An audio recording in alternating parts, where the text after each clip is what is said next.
ETV YouTube channels లో మీ వ్యాపార ప్రకటనల కోసం ఈ నంబర్కి కాల్ చేయండి.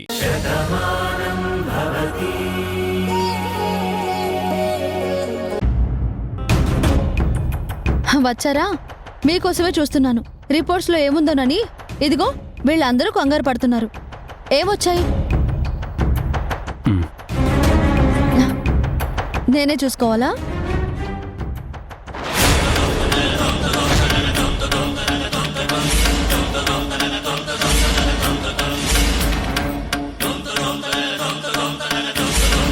ప్రెగ్నెంటా?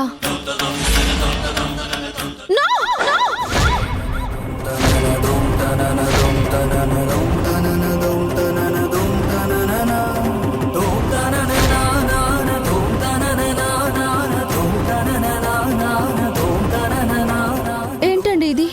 సమాధానం నువ్వు చెప్పాలి బాను. ఏంటిది?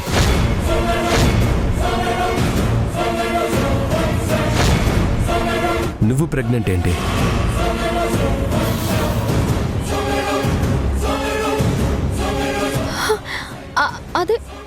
అదే నాకు అర్థం కావట్లేదు.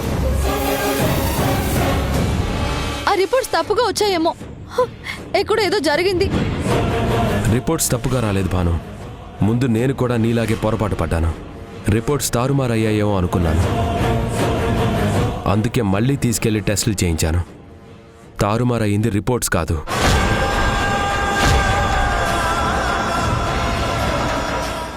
అంటే అంటే నేను తప్పు చేశానంటున్నారా?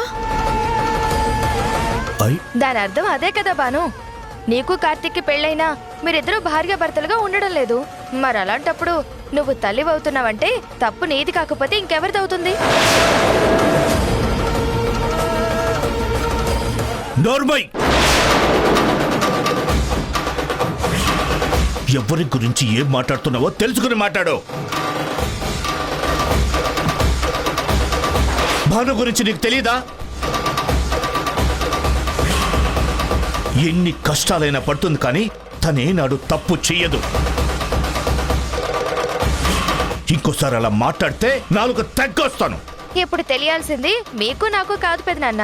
ఈ విషయం బయటికి తెలిస్తే ఈ ఇంటి పరువు వీధిన పడుతుంది.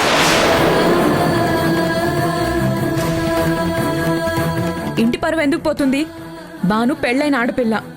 పెళ్ళయ్యాక తల్లి కావడం తప్పేం కాదే. ఇది తప్పే అన్న అనుమానం నీకెందుకు వచ్చింది?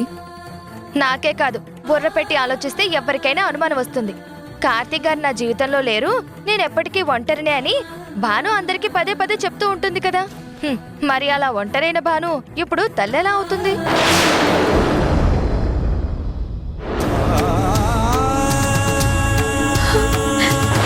మీరేం మాట్లాడరేంటండి? మీ మనసులో కూడా ఇదే ఉందా? నేను తప్పు చేశానని మీరు కూడా అనుకుంటున్నారా?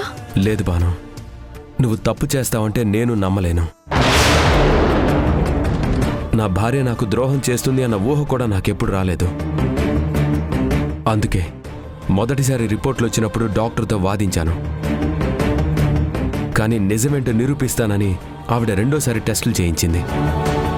తప్పు అక్కడ జరిగితే వాళ్ళని నిలదీద్దాం అనుకున్నాను. కానీ చాలండి. అనుమానం లేదు అంటూనే నన్ను అనుమానిస్తున్నారు.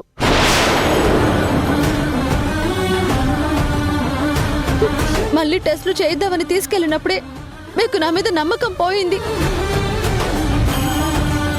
నమ్మకం లేని చోట ఏం చెప్పినా అబద్ధమే అవుతుంది.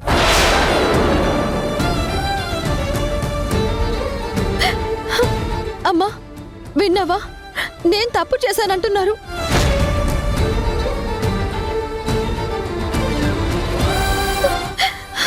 నీ కూతురు తప్పు చేసిందని నమ్ముతున్నారు. ఈ నింద మోయడానికేనమ్మా నేను ఇన్నాళ్ళు ఇంత కష్టపడింది. ఆ కాగితాలని నమ్ముతున్నారు కానీ నన్నెవరూ నమ్మడం లేదు.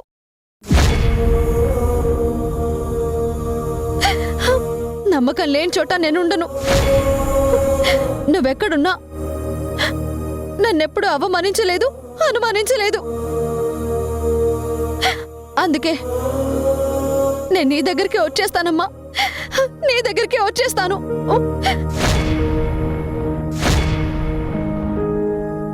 నేను తప్పు చేయట్లేదు అని నిరూపించడానికి నా దగ్గర ఒకే ఒక్క మార్గం, చావు.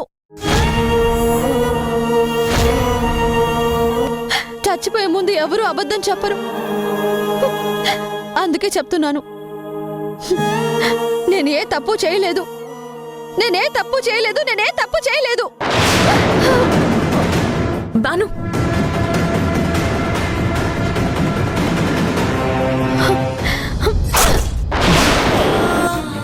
బాను, కార్తీక్, భాను, భాను, కార్తీక్, నా భాను, కార్తీక్, నా భాను. కార్తీక్, ఇక్కడ భాను ఎక్కడుంది? కార్తీక్, నువ్వు హాస్పిటల్లో ఉన్నావు. ఏమైంది కార్తీక్? భాను సూసైడ్ చేసుకుంటున్నాడు అనిపించింది డాక్టర్. నా భార్యకు ఆ పరిస్థితి రాకూడదు. తను లేకుండా నేను ఉండలేను. నా ప్రాణం పోయినా పర్లేదు కానీ భానుకేం కాకూడదు. Cool Karthik, cool.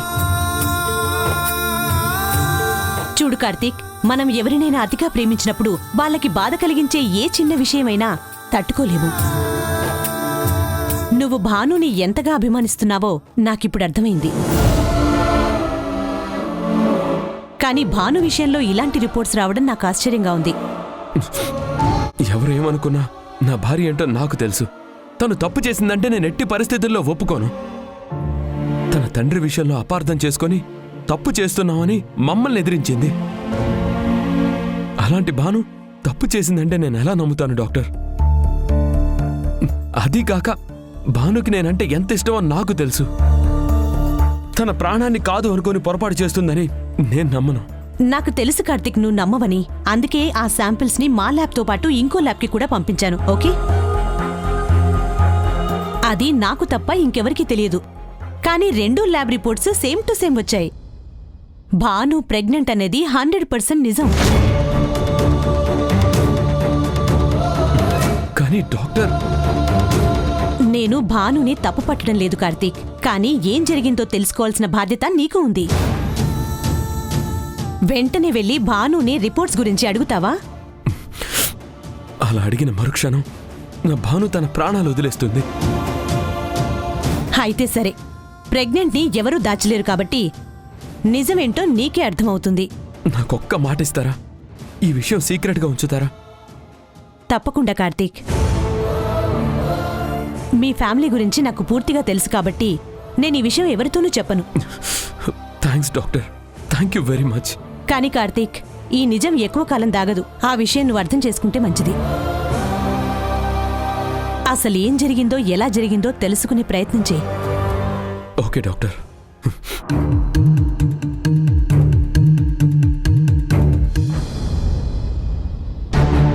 మనం అందరం ఇంతమంది ఉండి కూడా వరుణ్ చేతిలో దెబ్బతిన్నాం. అది సార్, జరిగిపోయిన దాని గురించి మాట్లాడడానికి మిమ్మల్ని పిలవలేదు. ఇంకెప్పుడు ఇంకెవరికి ఇలాంటి అవకాశం ఇవ్వకూడదనే మిమ్మల్ని పిలిచాను. ఇక నుంచి మన సిస్టమ్స్ ఇవి ఎలాంటి పరిస్థితుల్లోనే హ్యాక్ అవ్వకుండా చూసుకోండి. ఎలాంటి జాగ్రత్తలు తీసుకుంటారో తీసుకోండి. సెక్యూరిటీ నెట్వర్క్ పటిష్టంగా ఉండాలి. Yes sir. అంటే ఏంటి మనవడా, వరుణ్ గారిని వదిలేసినట్టేనా? లేదు బామ్మ, వాడిని అసలు వదిలే ప్రసక్తే లేదు. వాడు చేసిన పనికి చట్ట ప్రకారంగా శిక్ష అనుభవించి తీరాల్సిందే. Good morning sir. రండి లాయర్ గారు, కూర్చోండి. లాయర్ గారు, మీరేంటి ఇలా వచ్చారు? Shocking news sir. వరుణ్ కోసం బెయిల్ మూవ్ అవుతుంది.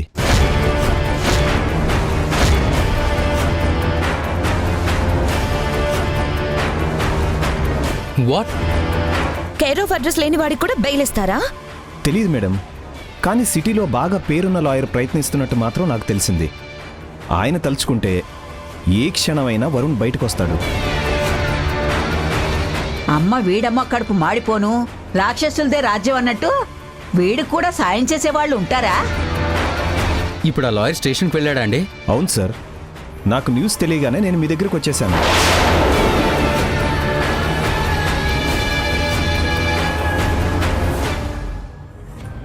మీరేంటి లాయర్ గారు ఇలా వచ్చారు? మా పనులు పోలీస్ స్టేషన్లోనూ కోర్టులోనే కదా ఉండేది. వరుణ్తో మాట్లాడాలి. వాడితోనా? లాయర్ గారు, మీ మంచి కోసమే చెప్తున్నాను. ఈ కేసులో చాలా పెద్దవాళ్ళు ఇన్వాల్వ్ అయి ఉన్నారు. వీడి కోసం మీరు వాదించడం మంచిది కాదు. ఒక్కసారి ఆలోచించండి. పెద్దవాళ్ళతో ఢీకుంటేనే కదండి నేను పెద్ద లాయర్ని తెలిసేది. వరుణ్ కోసం బెయిల్ అప్లై చేయాలి, సంతకాలు తీసుకోవాలి నేను. ఓకే. మిస్టర్ వరుణ్, ఈ పేపర్స్ మీద సంతకం చేయండి. మిగతా విషయాలు నేను చూసుకుంటాను.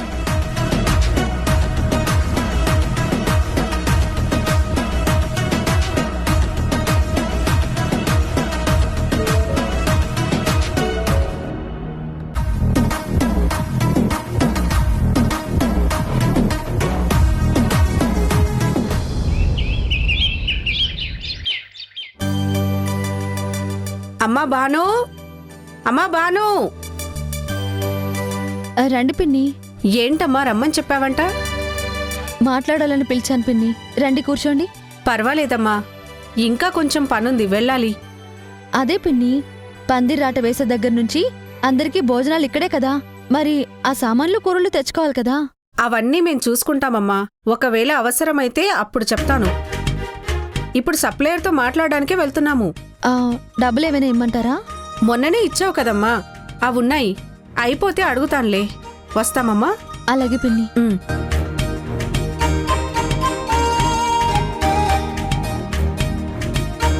వైశాలి, వైశాలి, ఏంటి? చూడు, పెళ్లి దగ్గర పడుతుంది. ఇంకా వాళ్ళతోనూ వీళ్లతోనూ ఫోన్లో మాట్లాడుతూ పిచ్చి పిచ్చి వేషాలు వేయడం మాని కుదురుగా ఇంట్లో ఉండు. పెళ్లి విషయంలో ఏదైనా తేడా వచ్చిందంటే మాత్రం అస్సలు మర్యాదగా ఉండదు. శారీస్కి బ్లౌజెస్ కుట్టించుకోవాలంటే రాము సాయం తీసుకెళ్ళు. రాము నీతోనే ఉంటుంది. ఎక్కడికి రమ్మన్నా తనే వస్తుంది. అంటే ఏంటి, నా మీద నిఘా పెడుతున్నావా? అవును. ఏ? ఇది నీ రాజ్యం కదా, నువ్వేం చెప్పినా చెల్లుతుంది. ఇక్కడ నువ్వు దేవతవి, నేనేమో దెయ్యాన్ని, అంతే కదా?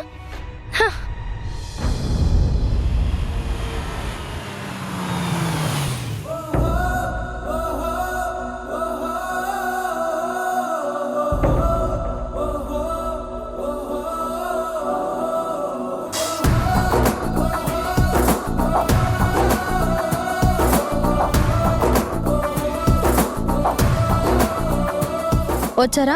మీకోసమే చూస్తున్నాను. రిపోర్ట్స్లో ఏముందనని టెన్షన్గా ఉంది. ఏమొచ్చిందో మీరే చెప్పండి. మీరు చెప్పరా? నేనే చూసుకోవాలా?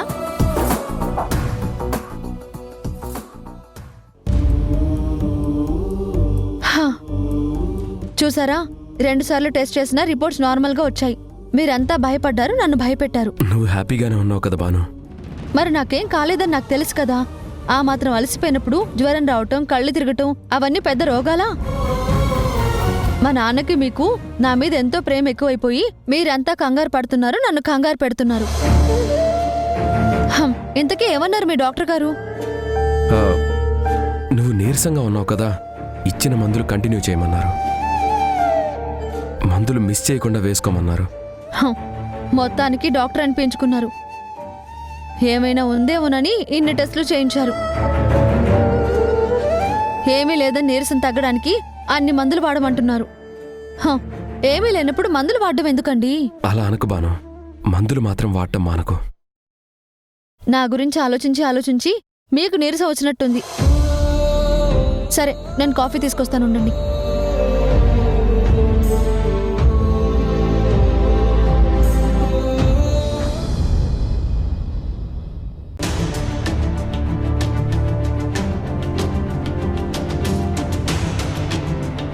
అరే, వైశాలి పెళ్లి పనులంటూ కార్తీక్ ఆఫీస్కి రావడం తగ్గించాడు. అరే, ఆఫీస్ వర్క్ ఎక్కడ పని అక్కడే ఆగిపోయింది. పెండింగ్ ఫైల్స్ చాలా ఉండిపోయాయి, అవన్నీ కూడా క్లియర్ చేయాలి. కార్తీక్,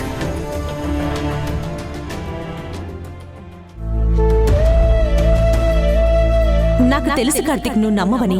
అందుకే ఆ శాంపిల్స్ ని మా ల్యాబ్ తో పాటు ఇంకో ల్యాబ్ కి కూడా పంపించాను. ఓకే, అది నాకు తప్ప ఇంకెవరికి తెలియదు. కానీ 2 lab reports same to same వచ్చాయి. నేను భానుని తప్పు పట్టడం లేదు కార్తీక్, కానీ ఏం జరిగిందో తెలుసుకోవాల్సిన బాధ్యత నీకు ఉంది.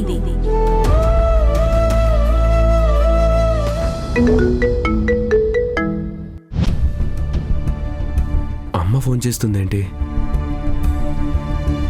అమ్మా కార్తీక్ వెంటనే నువ్వింటికి రా. ఇప్పుడెందుకమ్మా? అరే ఏంటి కార్తీక్, మన ఇంటికి నువ్వు రావటానికి కూడా నీ కారణాలు కావాలా? అది కాదమ్మా, నువ్వు సడన్ గా ఫోన్ చేసి రమ్మంటున్నావు కదా, అందుకే అడిగాను. నీ మావయ్యకి నువ్వు మాటిచ్చావు, మీ ఆవిడ బాధపడుతుందని చెప్పేసి నువ్వు పెళ్లి పనుల్లో బిజీ అయిపోయావు. మరి ఆఫీస్ వర్క్ అన్నది ఎక్కడిదక్కడే ఉండిపోయింది. CFOగా నువ్వు సైన్ చేయకుండా ఆఫీసులో ఎటువంటి ట్రాన్సాక్షన్ కూడా జరగదు కదా. ఫైల్స్ అన్ని నువ్వు చెక్ చేసి సంతకం పెట్టాలి. నువ్వు వెంటనే రా. సరేనమ్మా, వస్తాను.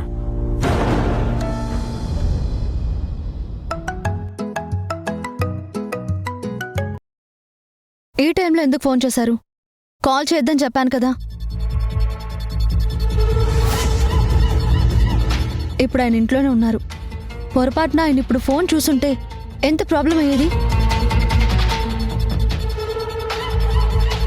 సరే, ఎందుకు ఫోన్ చేశారో చెప్పండి. ఏంటి ఇప్పుడు రావాలా? చెప్పాను కదా ఆయన ఇంట్లోనే ఉన్నారని. సరే, తప్పదంటే వస్తాను. సరే, ఈ రహస్యం ఇప్పుడే బయటపడకూడదు, అందుకే చెప్తున్నాను. ఇంకెప్పుడు ఇలా ఫోన్ చేయకండి. సరే, ఇప్పుడే వస్తాను.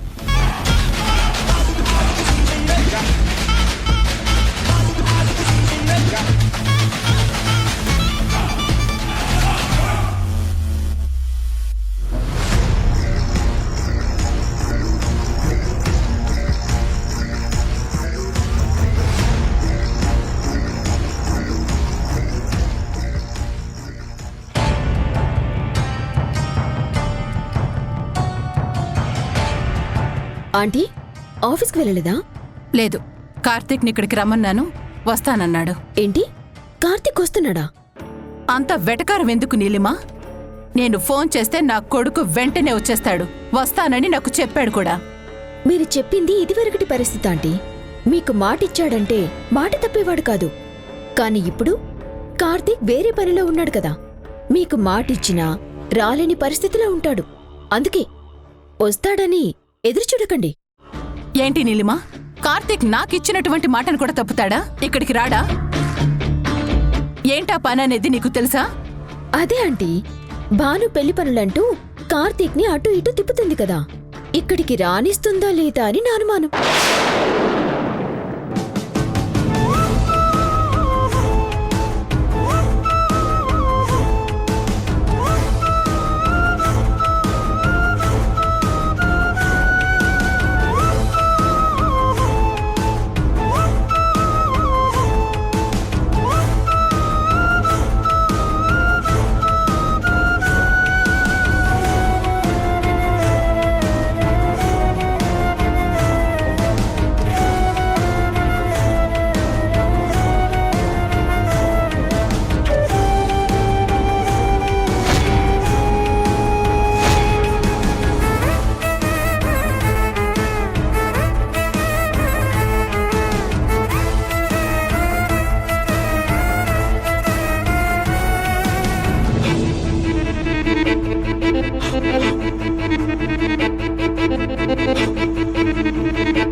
ఇక్కడికొచ్చిందేంటి?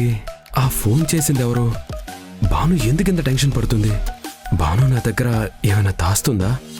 హాయ్ మేడం, వచ్చారా? ఫోన్ చేసి అర్జెంటుగా రమ్మన్నారు కదా, రాక తప్పుతుందా? మీరు కోరుకున్నదే కదా మేడం. ఒకసారి మీరు ఫైనల్ చేస్తే బాగుంటుంది, అందుకే రమ్మని చెప్పాను. ఆయనకి తెలియకూడదనే కదా ఇదంతా చేస్తున్నాను. ఆయన ఇంట్లో ఉన్నప్పుడు మీరు ఫోన్ చేశారు. ఆయనకి తెలిస్తే ఎలా? ఇక నేను దాచి ప్రయోజనం ఏముంది? మిమ్మల్ని డిస్టర్బ్ చేస్తుంటే సారీ మేడం.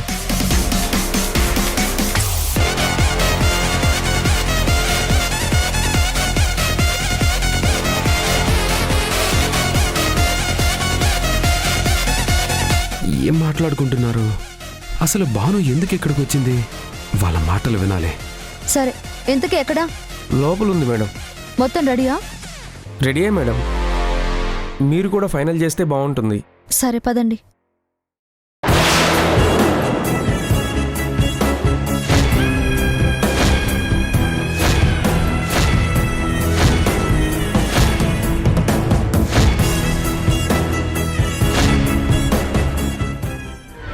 నా మీద ఒట్టేసి చెప్పు. అసలు నువ్వు దేని గురించి మాట్లాడుతున్నావు బామ్మ? నాకేం అర్థం కావట్లేదు. ప్రపంచాన్ని చదివిన నేను అమాయకురాల్ని కాదురా, మీ అమ్మకి అమ్మమ్మని. ఎరా, బాను నెల తప్పింది కదా? నువ్వు చెప్పింది నిజమే బామ్మ.